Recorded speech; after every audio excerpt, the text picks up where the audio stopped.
اعوذ باللہ من الشیطان الرجیم بسم اللہ الرحمن الرحیم رب قد آتیتنی من الملک وعلمتنی من تأویل الاحادیث فاطر السماوات والارض انت ولیی فی الدنیا والآخرہ توفنی مسلما والحقنی بالصالحین صدق اللہ العظیم۔ سورہ یوسف آیت نمبر 101 آپ کے سامنے تلاوت کی ہے۔ اس آیت کے اندر یوسف علیہ السلام اپنے رب کا شکر ادا کر رہے ہیں۔ آپ کے رب نے آپ پر جو احسان فرمائے، آپ نے خود اس کا اظہار فرمایا، قد من اللہ علینا، اللہ نے ہم پر احسان فرمایا۔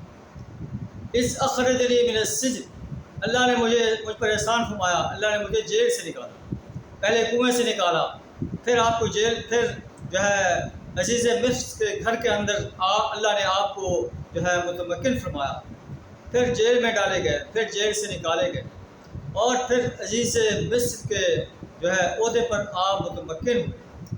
آپ فرماتے ہیں قد احسن بی اذ اخرجنی من السجن، اللہ نے مجھ پر احسان کیا جب مجھے اللہ نے جیل سے نکالا۔ وجاء بکم البدر، تمہیں صحرا سے لے آیا۔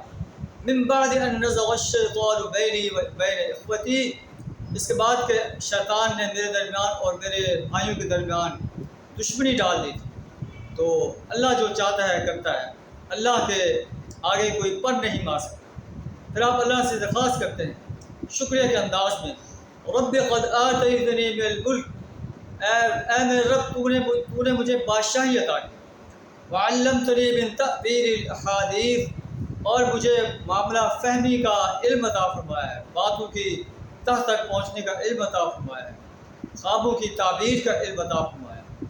فاطر السماوات والارض، اے زمین و آسمان کے پیدا کرنے والے، انت ولیی فی الدنیا والآخرہ، تو دنیا و آخرت میں میرا ولی ہے، میرا مددگار ہے، میرا سرپرست ہے، میرا حمایتی ہے۔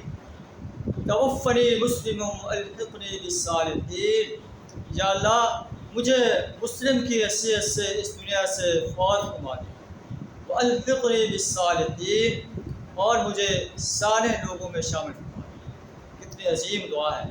کوئی دنیا طلب نہیں کرتے، کوئی ٹھاٹ بات طلب نہیں کرتے، بلکہ اللہ سے درخواست کرتے ہیں توفنی مسلما والحقنی بالصالحین، اے اللہ مجھے مسلم کی حیثیت سے اس دنیا سے رخصت فرما، اور میرا شمار مجھے ان لوگوں میں شامل فرما جو صالح انسان۔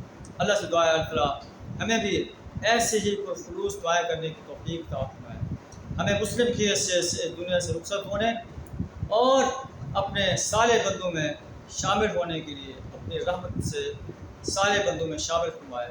وآخر دعوانا الحمد للہ رب العالمین۔